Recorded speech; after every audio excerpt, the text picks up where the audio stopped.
Buenas noches, bienvenidos. Esto es Zona Franca, yo soy Daniel Pacheco. Con el 20% del siglo XXI ya ha corrido el siglo digital, el siglo de la internet, y me atrevo a decir que la televisión sigue siendo el medio más influyente en Colombia. Es el de mayor audiencia, el que más plata de publicidad acapara, el que hace las producciones audiovisuales más elaboradas en el país. Y la gran televisión en Colombia es poco más que Caracol y RCN, seamos francos. Algo asoma ahí el Canal 1 y nosotros en el cable damos la lucha por los nichos, una lucha digna, creo yo. Pero en las audiencias masivas, los dos canales privados más grandes del país siguen acaparando el grueso de la audiencia. Una noche como ayer, solo para poner un ejemplo, el 65% de los televisores prendidos en Colombia en el horario prime, que es este de las 9 de la noche, estaban o en Caracol o en RCN. Y ya entrados en el detalle, nada más en Caracol, que está repitiendo Pedro el Escamoso, estaban sintonizados el 44% de los televisores prendidos en el país.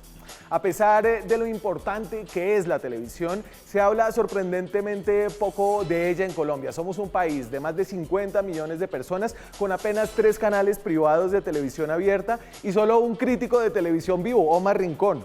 Aquí en Zona Franca hemos intentado esporádicamente tocar el tema de la televisión, aprovechando que hablamos un poco desde afuera. Estos programas, para que vean lo difícil que es hablar de la televisión, no existen en YouTube, porque como usamos algunas imágenes de RCN y de Caracol, son denunciados por violar las leyes de derechos de autor y los bajan de YouTube. Es difícil tener estas conversaciones y es una lástima, sobre todo porque ahora es urgente tenerlas. Ahora cuando Betty la Fea empieza su quinta repetición en poco más de 20 años, entre la cuarta y la quinta además pasó poco más de un año. Y no es solo RCN, que ya venía repitiendo antes de la pandemia. Caracol se subió al bus de la repetición ahora en medio del confinamiento y ya pasamos por Pasión de Gavilanes y como les dije vamos en Pedro el Escamoso. Como decisiones de negocio, creo que las repeticiones son una genialidad. No valen nada y gozan de audiencias enormes, que incluso en crisis atraen anunciantes. Y lo increíble es que los colombianos sean una audiencia tan nostálgica, tan fácilmente satisfecha con esas repeticiones repetidas, algunas de hace más de 2 décadas. Por ejemplo, cuando Caracol Televisión repitió Pasión de Gavilanes, la telenovela que también estaba disponible en plataformas como Netflix, se volvió una de las más vistas en Colombia, también en una plataforma digital con miles de opciones distintas y nuevas. Eso creo yo merece un comentario. Algunos lo achacarán a nuestra mediocridad como pueblo ignorante, como he escuchado de varias personas. Yo no estoy seguro si no hay algo más debajo de esa complacencia con nuestras historias del pasado. Aquí arranca Zona Franca.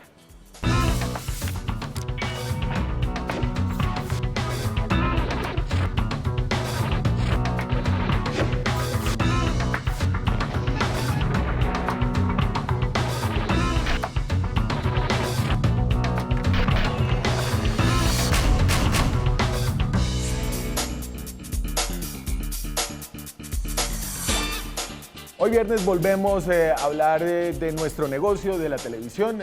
Obviamente hablamos desde un nicho de la televisión por cable, lo que nos da alguna libertad.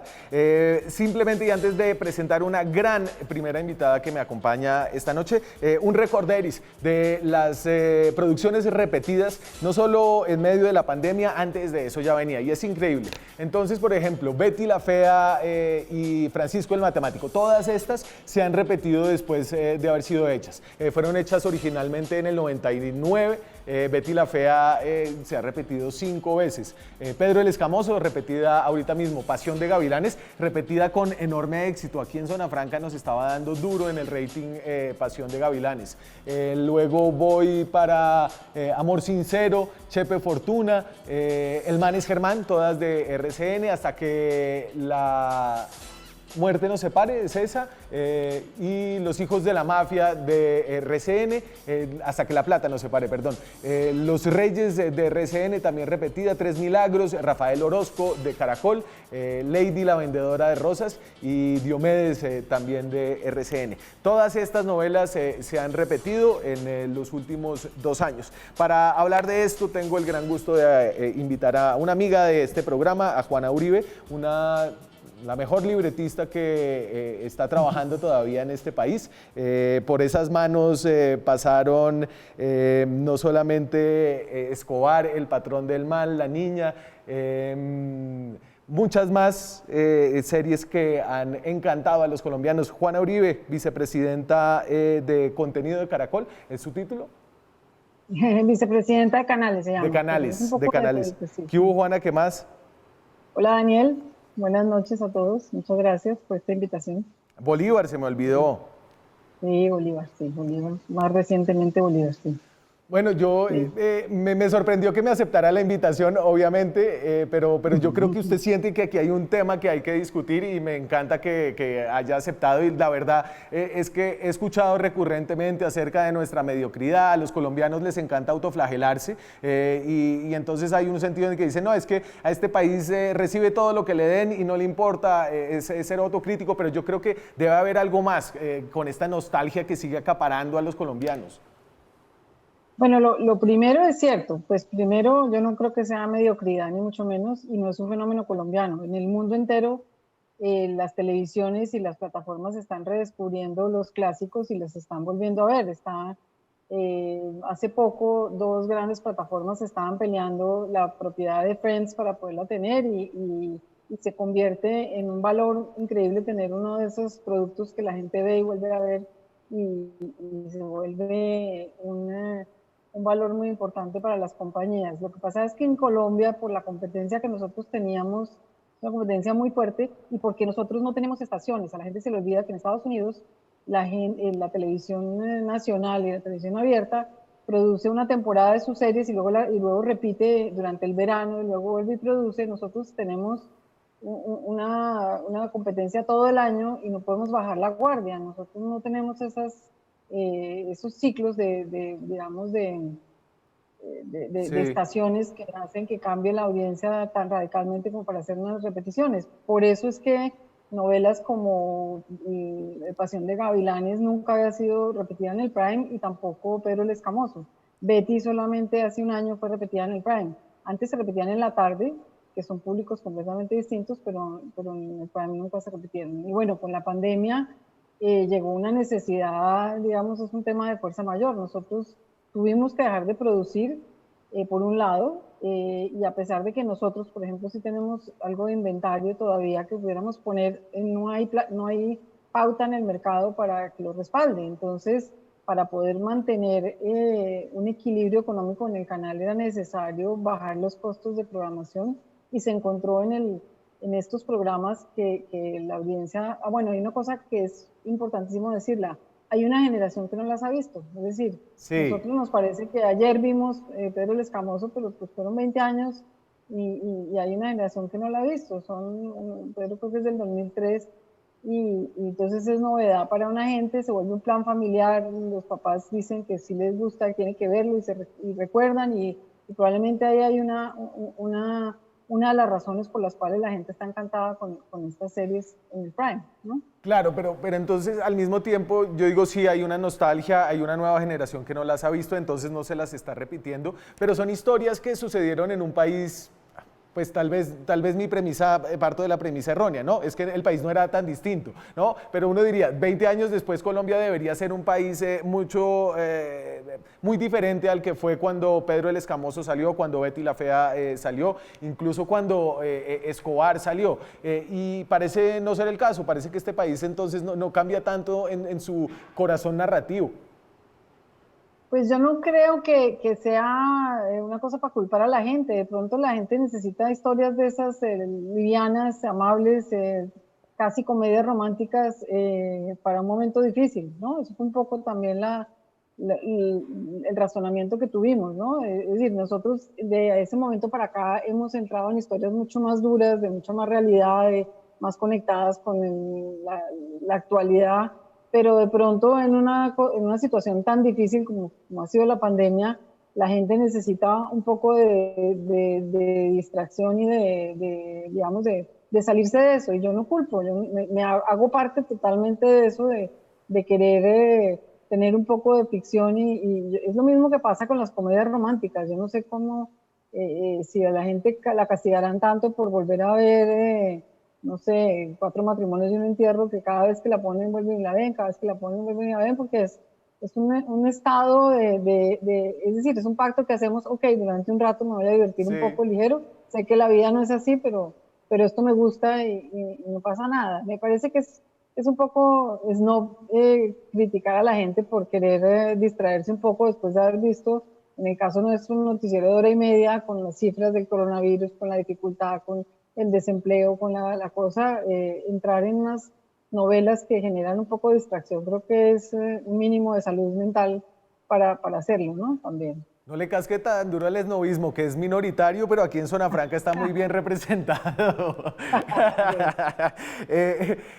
Y me llama la atención, es decir, no se está repitiendo cualquier cosa, ¿no? Y usted señala algo que creo que merece un análisis, y es que los canales han escogido repetir unas historias que no son unas historias duras, no son las historias de violencia o de narcotráfico, sino unas historias cómicas, muchas de ellas, y de históricas, de cantantes, también mucho más ligeras. Además de una estructura narrativa muy clásica, ¿no? La Pasión de Gavilanes es una historia de venganza en tono de comedia y romántica, además son tres hombres guapísimos sin camisa casi todo el tiempo, es una cosa distinta, ¿no? Pero en el fondo hay una historia clásica muy estructurada y que siempre que la pongan va a tener rating, ¿no? Antes de Pasión de Gavilanes nosotros teníamos La Venganza de Analía, que era un poco más dura y un poco más fuerte, pero también es una historia de venganza, y esos son clásicos de la literatura, digamos, la gente se le olvida que esas narrativas clásicas están en el ADN nuestro, es como las películas de Disney o las películas, nosotros en Caracol no tengo memoria de hace cuánto pasamos los hermanos Grimm los sábados por la mañana, los domingos por la mañana, son creo que 25 capítulos y vuelven y los ven, los niños tienen esa rutina de volverlos a ver porque en el fondo a nosotros esas narrativas nos gustan, es una cosa mucho más profunda que una frivolidad y que una cosa, y son estructuras narrativas que nos dan satisfacción, es decir, donde hay probablemente un gran dolor, una necesidad de venganza, pero luego se da una justicia, por ejemplo, o en el caso de Betty, donde hay una segregación profunda, hay una persona rechazada porque es fea, porque es mujer, porque es pobre, porque es inteligente, y luego ella se reivindica y se queda con la compañía y con el dueño de la compañía, digamos. A veces la gente necesita hacer esos recorridos y le hacen bien, digamos. Yo no creo que eso le haga ni lo vuelva bruto, ni lo vuelva nada, sino eso está en nuestro ADN. Sí, es mucho más fácil entenderlo cuando uno ve a los niños que se repiten las películas de Disney. Les produce Juana, tranquilidad, les produce que es el mundo que sucede así y luego vuelve y da lo mismo. No, yo me repito, y yo me he repetido muchas películas que me daría pena aquí mencionarlas. Juana, venga, yo un día estaba viendo Netflix y en Netflix aparece una barrita que dice como en este momento en Colombia lo más visto es tal y tal cosa. Y voy y miro y sale Pasión de Gavilanes. Pasión de Gavilanes, que estaba al mismo tiempo con un muy buen rating y como con un muy buena temperatura en Caracol en ese momento.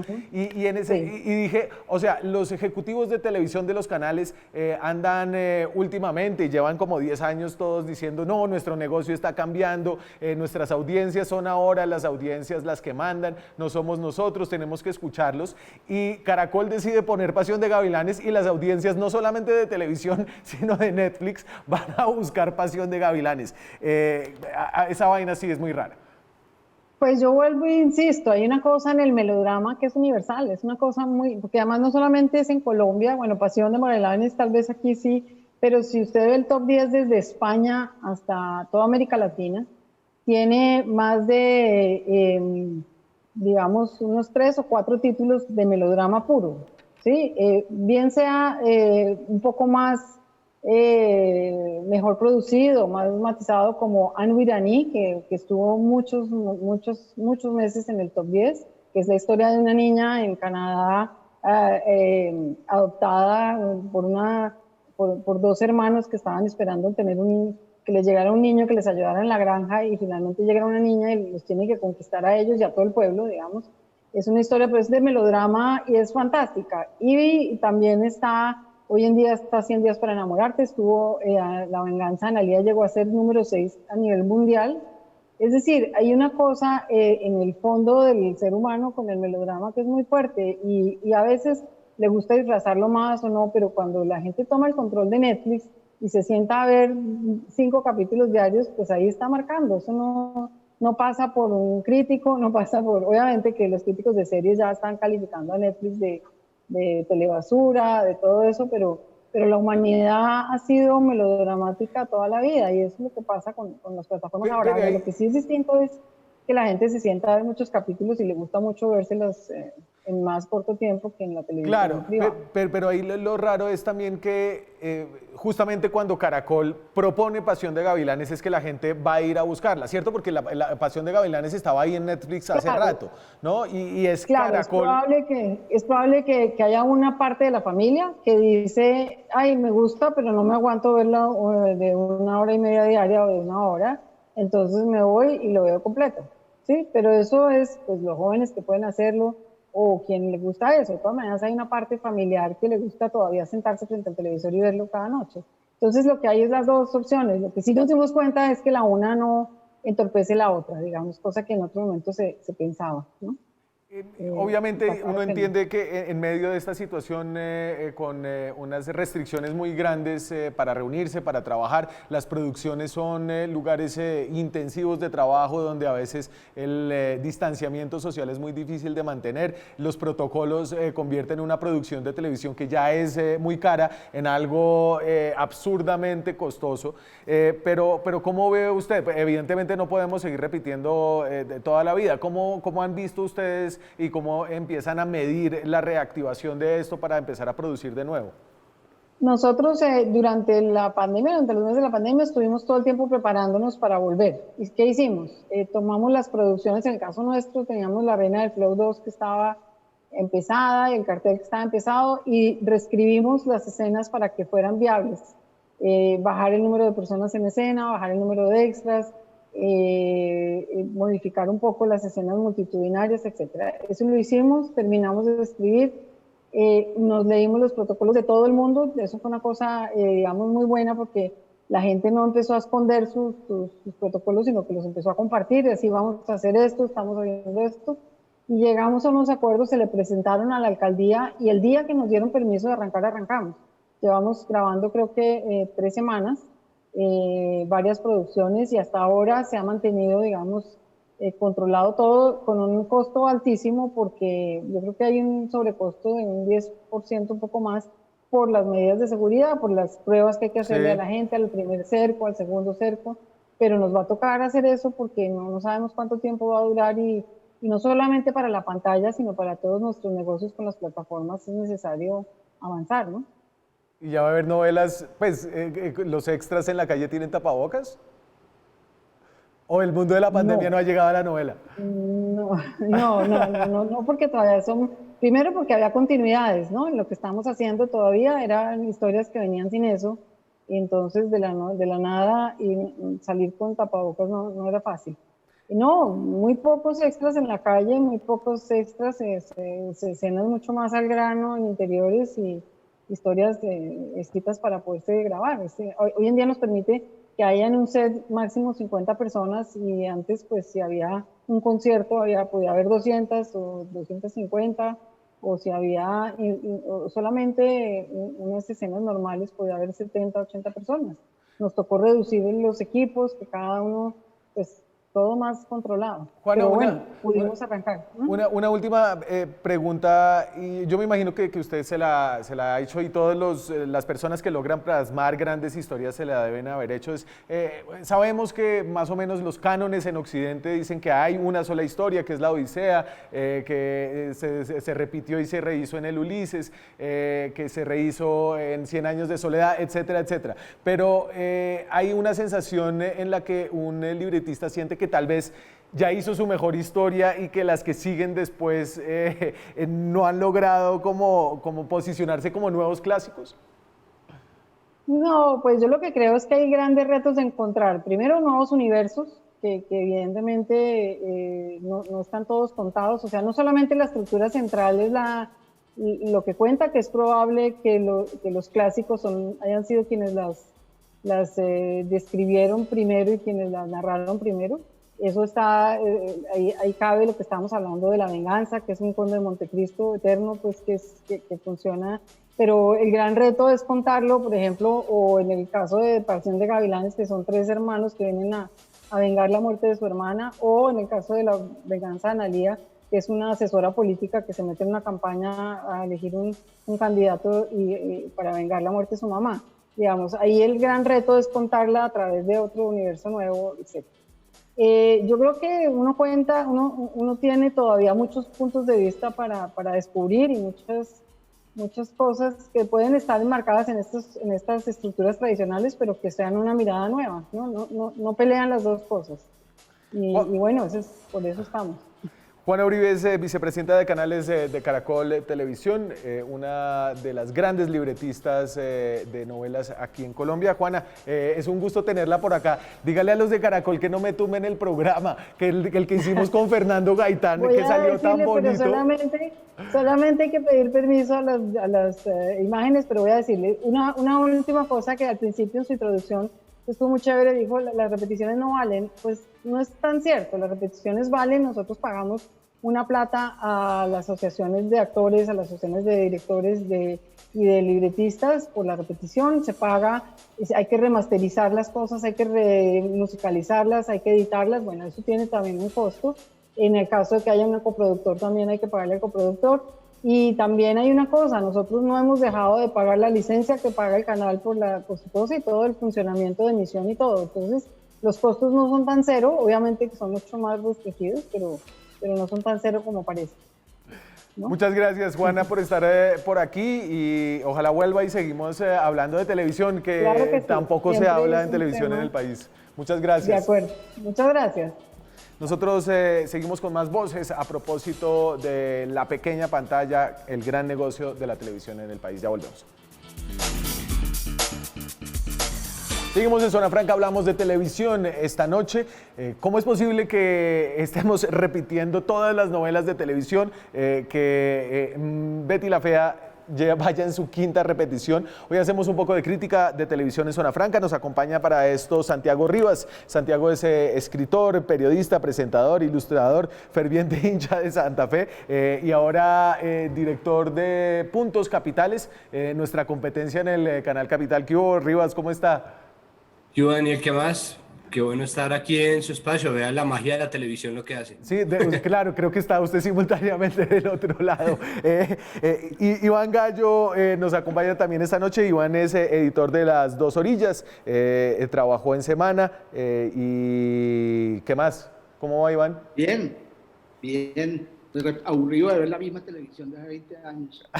Usted sí, pero los colombianos no. Rivas, venga, voy a poner un rating acá de Betty la Fea. Entonces, Betty la Fea, el último día de su cuarta repetición, que fue más o menos en septiembre del 2019, y entonces ahí RCN llevaba perdiendo mucho tiempo y logró montarse por encima de Caracol. El rating del último día de Betty fue de 17.6, un rating enorme, tal vez el mejor que ha tenido Caracol desde entonces, y Caracol en ese momento tenía 16, ya no me acuerdo con qué estaba enfrentado. Betty en su nuevo reestreno, el número 5, marcó 5-1 anteayer y Caracol 14-9 con El Desafío. Es decir, la cosa no es tan fácil, y no es una fórmula garantizada, Santiago.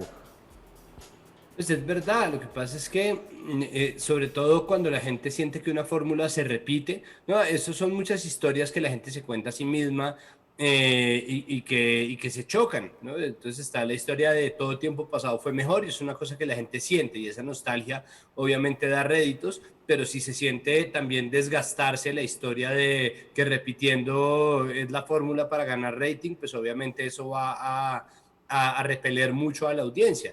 La gente quisiera ver también muchas otras cosas, igual esa fórmula de repeticiones ya la había explorado Señal Colombia con gran éxito, ¿no? Cuando repitieron... ¿Usted se ha repetido varias veces o no? Usted se ha repetido mucho, Rivas. Uy, a mí me requete repitieron. Pero sí, ponían, pero un poco era sobre la idea de que cada vez que alguien veía televisión pública la estaba viendo por primera vez. Esa era un poco la sensación. Entonces ponían porque no existía una noción de cuánto se ha repetido. Ahora que los canales privados repiten series y telenovelas, existe la noción de yo he visto esto 1000 veces porque son como los canales en los que la gente prende la televisión. La gente no prende la televisión en Señal Colombia. Iván, usted está mamado de la repetición. Estoy mamado y estoy preocupado por un legado, o sea, no puede ser que RCN juegue con el legado de Fernando Gaitán como lo está haciendo por quinta, no solo, Daniel, no tiene nada que ver que sea la quinta vez, tiene que ver que la última vez fue hace 12 meses y la gente está hablando cosas de Betty que no es. Betty es una gran historia, es una gran novela, funciona perfectamente, pero la gente no solamente la vio hace un año, sino que está en Netflix. Y me parece muy grave, Daniel, porque alcancé a escuchar la coletilla de la entrevista a Juana Uribe. Que Juana Uribe niegue que no se le está pagando a los actores, se les paga una chichigua que se ganaron a raíz de la ley Fannie Mickey. Pero en realidad ellos, las programadoras están llevando la parte del León desde la época de los apagones de Gaviria, donde las programadoras le pidieron que por favor a los actores no cobrar regalías. Sí. Y eso lo volvieron ley de la noche a la mañana. Y están jodidos. ¿Cómo es posible que Pedro Escamosa haga 14 puntos de rating y Sandra Reyes no tenga para el taxi? Rivas, venga, y yo entiendo que ustedes están en un tono crítico y me encanta ese tono crítico con los canales. Y yo quiero que me ayuden a hacer una crítica de la audiencia. Cuando Pasión de Gavilanes tenía muy buenos ratings en Caracol, no sé si ustedes vieron en Netflix donde usted puede ver todo lo que usted quiera. Usted puede ver series gringas, chinas, coreanas, suecas, europeas, puede ver lo que quiera. Lo más visto en Colombia era Pasión de Gavilanes, en Netflix. Rivas, ayúdeme a entender eso. Pues yo siento que, bueno, sí, yo quisiera replicarle a Iván una cosa y es que no me parece que esas series como Betty la Fea funcionen perfectamente. Creo que es normal que no funcionen, creo que es natural y que es deseable que no funcionen. Funcionan en la medida en que son clásicos de la televisión, pero tienen un sistema de valores completamente distinto al que nosotros estamos manejando ahorita y eso es normal. No quiere decir que deban ser declaradas repugnantes, sacarlas de pantalla, pero sí es importante que exista una reflexión. Hay dos cosas. Lo primero es que en Netflix se ha vuelto más y más popular. Netflix vive mucho de la nostalgia, ¿no? En Netflix también está Caballeros del Zodiaco, la primera temporada que nos tocó a nosotros de adolescentes. Sí, claro, que nos tocó a su merced y a mí, y eso sí, es una cosa que eso es normal que pase. Creo que existe una medición que no es completa en la medida en que yo creo que mucha gente, como pasa con muchas series de Netflix, entra a mirar y sale al cabo de un rato. Y esa medición solamente, creo yo, se puede hacer bien por redes sociales, porque es mucha la gente que cuando empezaron a verla en Caracol, o cuando empezaron a verla en Netflix, empezaron a hablar al respecto y era mucha la gente que poco a poco iba dejando de ver la serie porque le parecía que era terrible, es decir, que el machismo, que el tono neutro, que había muchas cosas que decía, pero esto era así, ¿no? Sí. Entonces hay un descubrimiento muy interesante que es como, ahora miramos distinto, ahora vemos distinto, ahora entendemos distinto, y eso poco a poco va a ir pasando. Me gustaría saber si existe una medida de cuánta gente se aguanta la camionada de capítulos, que es esa vaina, porque Pasión de Gavilanes es un montón, ¿no? Las series, las telenovelas colombianas 180. Tienen 180 capítulos. Es una locura esa vaina. Hágale, Iván. Eso es una locura. Me parece que Santiago vive una burbuja, lo respeto muchísimo, lo amo, leemos los puros criollos, pero está en la burbuja de sus amigos.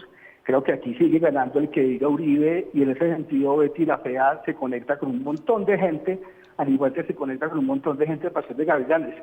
Es un problema, por supuesto. Me parece que Netflix no solamente acude a la nostalgia, sino que Netflix todo el tiempo está sacando nuevas producciones. Pero lo que me parece más grave es que la gente se engancha a Netflix por las razones equivocadas. La gente se engancha a Netflix porque está Pasión de Gavilanes, pero la gente no se engancha a Amazon porque le parece muy gringo, porque no hay lo más colombiano que hay es Súbete a mi moto, la novela esa puertorriqueña sobre Menudo. Entonces, existe el problema de nosotros, la gente la inteligencia de este país, es que cree que el mundo son las redes sociales, y resulta que la gente sigue celebrando cada guarrada que le haga don Armando a la periferia, Sí. cada rasgo de machismo que encuentra en Betty la Fea, y entonces por eso es que la izquierda nunca gana, Santiago. Rivas, ¿usted quiere ahí meter Pero cucharada? sí, es decir, es posible que tenga razón. Yo, yo creo que tiene razón en la medida en que sí, seguramente la medición es mucho más amplia y la aceptación es mucho más amplia, pero yo creo que hay parte de eso que no es verdad. Es decir, de verdad el sistema de valores ha cambiado. Puede que mucho más lento que cierta burbuja de replicación, ¿no? Cierta burbuja de repetición, que es la nuestra, ¿no? Mi algoritmo y mi grupo de amigos, es verdad, eso no lo dudo. Me parece presuntuoso por parte de Iván que diga que es que existen unas razones equivocadas y unas razones correctas por las cuales entrar a Netflix. Me parece que eso es de plano mentira. Cada quien entra a Netflix por las razones que se les da la gana, ¿no? Y cada quien ve un poco lo que se le da la gana. Yo pienso se puede medir en la medida en que, es decir, se puede reportar y se puede comentar, se puede analizar en la medida en que se pueda medir.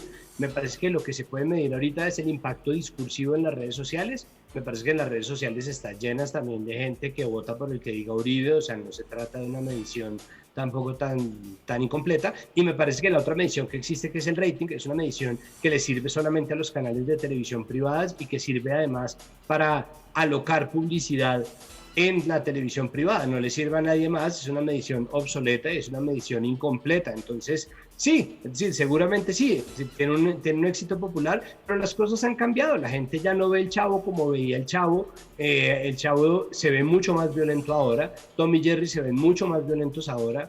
Eso cambia, esas cosas cambian. Yo sé y yo estoy de acuerdo con Iván, a ver si de pronto nos encontramos en un punto medio ahí, en que vamos tan rápido como el más lento de nosotros, pero por otro lado sí hay una cosa que cambia en el sistema de valores y al menos un diálogo, una conversación al interior de las familias, en donde al menos un miembro de cada familia, un millennial o incluso lo que se llama un centennial o ahora un cuarentennial, qué sé yo, le va a decir a su papá, como tú veías esto, que es esta porquería, esto es muy machista, entonces esa conversación nueva no estaba instalada antes, está instalada ahora y me parece que eso es deseable.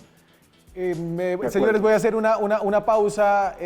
Rivas, como usted se tiene que ir, vamos a hablar mal de usted en el próximo segmento y no va a poder responder. Es chévere. No tengo autoridad moral.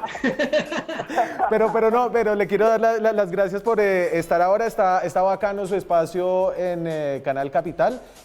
Santiago Rivas, el ahora flaco, todavía guapo, presentador de la televisión colombiana. Muchas gracias, Santiago, y yo sigo aquí con Iván. Gracias, Daniel, gracias, Iván, que estén muy bien y bueno, por ahí nos pillaremos. Chao, vamos a una pausa y ya regresamos. Seguimos en Zona Franca. Esta noche hablamos de televisión, de la televisión en Colombia, que es básicamente la que hace el canal Caracol y la que hace el canal RCN. Nosotros hacemos la televisión alternativa, la televisión insurgente desde el cable colombiano. Estamos hablando con Iván Gallo, que es el editor de Las Dos Orillas. Iván, entonces usted lo veo a usted como acongojado con esta repetidera y decepcionado de nuestro país, de nuestra capacidad de aguantar historias repetidas. Le voy a poner los estados financieros de Caracol y RCN para que aterricemos un poquito en el tema del negocio, a ver qué piensa usted. Entonces, yo tengo utilidades operacionales, ¿sí? Netas del 2019 y 2018. Esto lo reportan los mismos canales. Entonces Caracol, esto está en miles de millones de pesos. Caracol tuvo una utilidad en el 2019 de 19.500 millones de pesos. Eso suena como mucha plata, pero no alcanza a ser 5 millones de dólares y sobre todo es mucho menos que los 68.000 millones de pesos que se habían ganado en el 2018. RCN por su lado sigue perdiendo, pero pierde menos. En el 2018 había perdido más de 200.000 millones de pesos y en el 2019 pierde apenas 150.000 millones de pesos, apenas. Y entonces, con ese panorama, Iván, ¿se le ablanda a usted un poquito el corazoncito con la repetidera o no? No, lo que pasa es que yo estoy volviendo a ver Seinfeld. O sea, uno siempre recurre a las cosas que uno quiere. Pero el problema acá es que hay un problema, no hay un problema legal, sino hay un problema moral, y es Daniel, ¿a usted le parece justo, de verdad, le parece justo que haya actores de Pedro el Escamoso, que haya actores de Pasión de Gavilanes, que superan los 15 puntos de rating? No sé cuánto será eso en billete, que no reciben regalías. O sea, a mí me parece inmoral por completo. Sí. Me parece inmoral. A ver, y entonces definitivamente hay un marco legal. Entonces lo que dijo Juana Uribe no es que le pagaban a los actores, ella lo que dijo fue que le pagaban a las asociaciones de actores, que ahí había unas destinaciones específicas, pero definitivamente sí, les está costando poco, no les está costando nada, pero les está costando poco, y hay actores además que están en la olla, ¿no? Totalmente. Ayer hablé con Consuelo Luzardo y está muy preocupado. Consuelo Luzardo es la presidenta de la Asociación Cinematográfica de Colombia. Pues ella vota para el Oscar. Y pues Consuelo Luzardo, la gente sabe quién es. Consuelo Luzardo está muy bien económicamente porque ella trabajaba en una compañía en una empresa de publicidad. Pero mira cómo está Germán Escayón, mira cómo está la misma Marcela Reyes. ¿No? Pues Miguel Baroni se salvó porque se fue para Estados Unidos y se puso a producir. Pero no puede ser posible que esta televisión colombiana, es que es un problema estructural, Daniel, por eso la gente va a dejar de ver televisión. Primero están las plataformas, que las ves tú a la hora que quieras, como quieras, maratoneadas y con un nivel de calidad absoluto. Segundo están yo no voy a negar la calidad de Juana Uribe, porque uno de los grandes méritos que tiene Caracol con respecto a RCN y las grandes diferencias que se ven además en el rating que lo dobla, es Juana Uribe. Es muy loable que La Venganza de Analía que sea un thriller político, haya tenido el rating que tuvo y que Caracol haya tenido el riesgo que asumió con La Venganza de Analía, que es magnífica. Vi 10 capítulos, me quedé enganchado, es magnífica. Ajá. Pero me parece que tiene que cambiar la televisión colombiana. Y eso solamente lo manejan, ¿sabes quién? ¿Sabes cuál es la gran diferencia, por ejemplo, con televisiones como la norteamericana? Que tú ves que los actores llegan a acumular tanta plata que se vuelven productores.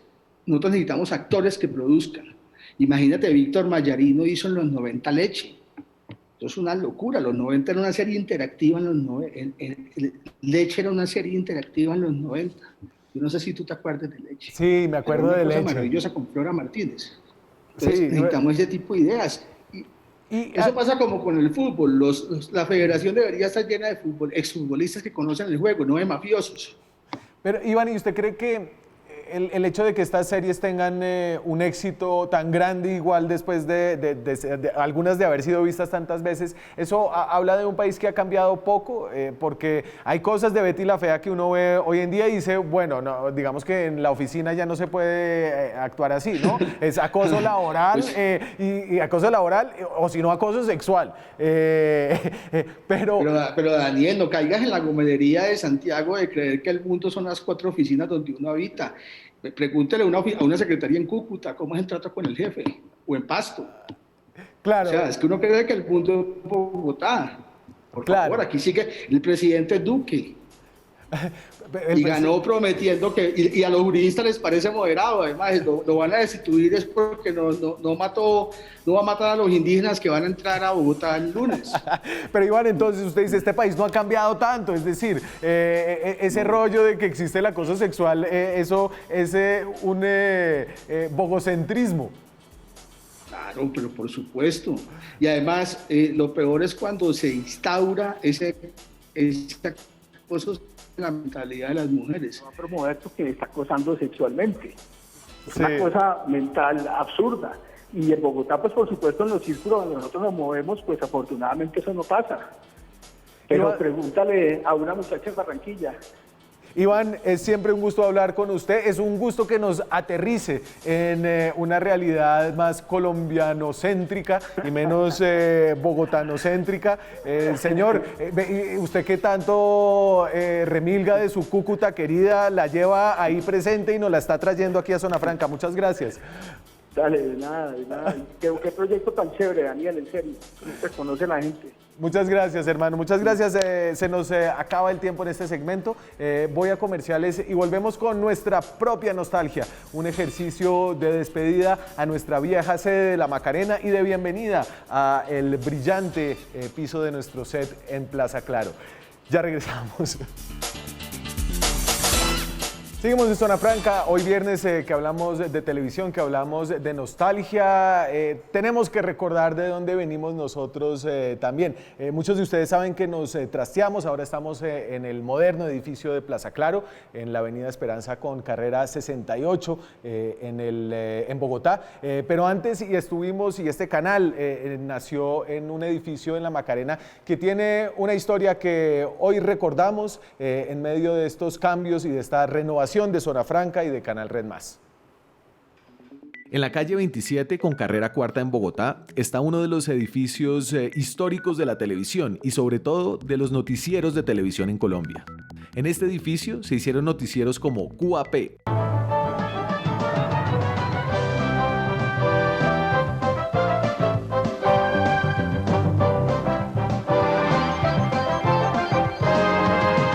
AMPM, Globo Televisión presenta su noticiero AMPM. Noticias Caracol,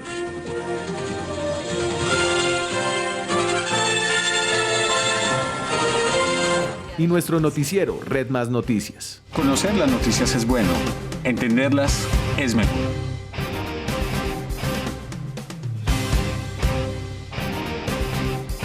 Se hicieron otros muchos programas icónicos de la televisión colombiana, como el primer Día a Día con J. Mario Valencia. Este es uno de los pocos edificios en Colombia construidos especialmente para televisión, para el noticiero QAP, que fundaron las periodistas María Isabel Rueda y María Elvira Samper. Conversamos largo con María Elvira. Hagamos un edificio diseñado específicamente de un noticiero, no adaptar unas oficinas por ahí que era donde todo el mundo funcionaba, pues más o menos precariamente. Y entonces decidimos hacer un edificio, fue el primer noticiero de televisión que tuvo sede propia. Por muchos años, en los 90s, QAP fue el informativo líder de Colombia. Quedo al pendiente, QAP, son las siglas marcadas en el lenguaje de nuestro país. Dentro de estas paredes se desarrollaron las noticias que marcaron una década convulsionada. Pues nos tocó todo el proceso 8000, nos tocó la captura nos tocó la fuga de Escobar y nos tocó después pues la muerte de Escobar, pero en in-between nos tocó todo el proceso 8000. Las huellas de QAP en el edificio de La Macarena aún no se han borrado. Durante el trasteo de Red Más reaparecieron y removieron nuestra nostalgia. Para entender lo que significa este edificio, hay que entender cómo se hacían antes las noticias. En esa época, pues no, la microonda, eso no existía. Y entonces, las noticieros funcionaban en casa y en unos pisos y etcétera. Entonces se grababa el cassette y uno después lo mandaba en una moto a Inravisión en la 24 y de allá salía al aire. Entonces lo llamábamos las motoondas. Orlando Peña ha trabajado más de 2 décadas en televisión. Se conoce los recovecos del edificio de La Macarena como pocos. Llevo alrededor de 30 años trabajando en la parte de ingeniería en el área específica de la televisión. Este edificio fue construido en el año 1992 por una productora que se llamaba TV13, que tenía varios socios, entre ellos María Isabel Rueda y María Elvira Samper. Ellos hicieron el noticiero QAP del año 92 al año 97 en este edificio. Posteriormente, como no ganaron la licitación en el año 97 y Caracol Televisión se volvió canal de televisión privado en el año 98 en junio, pues Caracol Televisión necesitaba producir más y por esa razón compró este edificio. Este edificio le crearon unos ductos internos que permitían fácilmente cablear los 2 estudios, porque este edificio tiene 2 estudios, uno en el primer piso y otro en el tercer piso. Se comunican directamente con lo que vamos a llamar el CER, que es el centro de equipos principal, y está cableado, los ductos del edificio están perfectamente diseñados para llevar los cables de un lado al otro. Adicionalmente tiene una terraza con una plataforma para las antenas de recepción y transmisión de satélite que les permiten fácilmente bajar la señal y llevarla al máster que corresponda. Desde el punto de vista de un ingeniero, obviamente lo más importante no es ni la cámara ni el periodista. Es la corriente, la luz. Un canal de televisión sin una planta eléctrica y sus sistemas de protección, su UPS, su corriente regulada, está condenado al fracaso. Entre los voltajes, al ingeniero Peña se le mezclan historias del pasado. ¿Usted ahí vio muchos echados? Sí, claro, y descargos también. Un presentador que ya, Dios lo tenga en su santa gloria, ¿Cuál? lo sacaron. ¿Qué presentador? El señor J. Mario Valencia. Vamos al estudio de televisión. Bueno, aquí estamos en el estudio número 1. En este estudio se hizo el primer día a día con Caracol Televisión y este es el estudio principal del noticiero QAP. Y otra cosa interesante es la parrilla de iluminación. Si usted observa, hay suficiente espacio para caminar, que ya no se construyen así. Estudios como este ya no se van a construir más. El estudio es donde ocurre la magia, la de pasar la luz captada por la cámara y el sonido de los micrófonos. La cámara lo que hace es convertir la luz en una señal eléctrica. Y en el caso de un micrófono como este, lo que hace es convertir las ondas acústicas en una señal eléctrica. La salida del switcher se vuelve digital y se le inyecta el audio digital también. Sí. Eso se llama audio embebido. Y esa señal es la que se graba. Meterlo en un cable o miles de cables. Cada cable está identificado y está marcado. Si usted observa, cada cable tiene una etiqueta.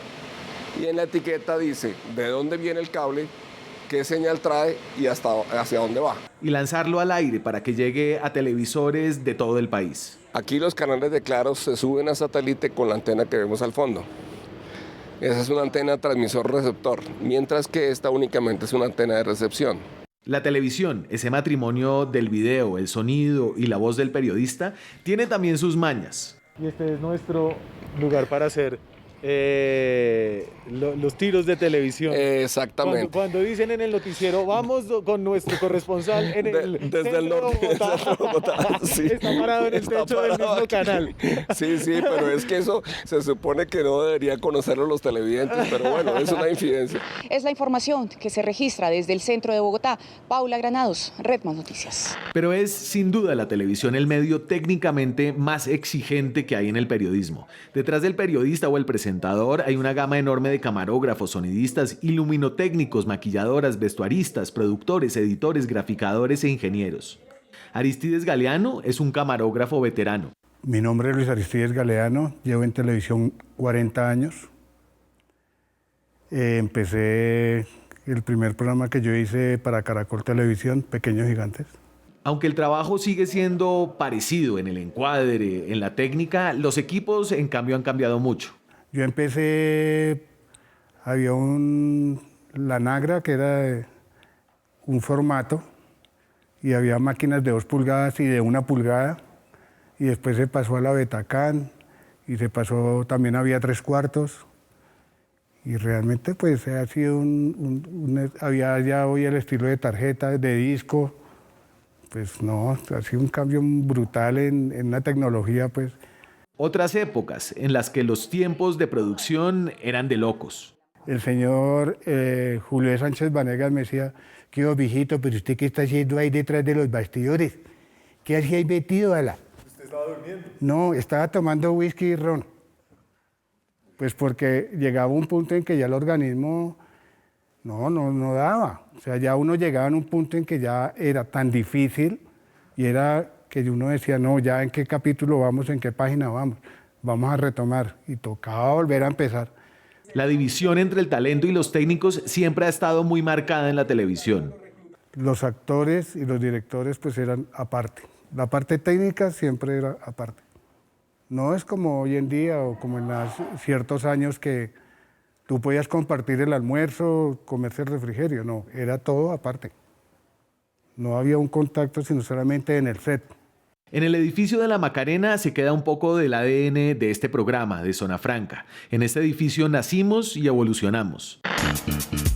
Seguimos en Zona Franca, faltan 15 minutos para las 10 de la noche. Déjeme terminar, doctor. Porque es que a ver, Daniel, yo le pido... Déjelo terminar, pero salgamos de Bogotá. No, porque es que yo sí quisiera Daniel, Iván Duque, y tuvimos el privilegio de hacer periodismo donde lo han hecho los mejores. En su momento, Gabriel García Márquez recorría estos mismos pasillos revisando personalmente textos. Y yo le digo a los muchachos que esa es la razón por la cual en esa redacción ellos escriben también, ¿no? El programa de ¿Quién quiere ser millonario?, por ejemplo, se concibió en la sala de juntas del fondo. La Macarena será siempre parte de la historia del canal Red Más y de Zona Franca. Una historia que sigue con cambios y renovaciones. Y aquí seguimos con ustedes, creciendo, ojalá mejorando. Hasta aquí nos llegó el tiempo esta noche, esta semana. Nos vemos la próxima semana con más periodismo, más debate, más opinión. Chao.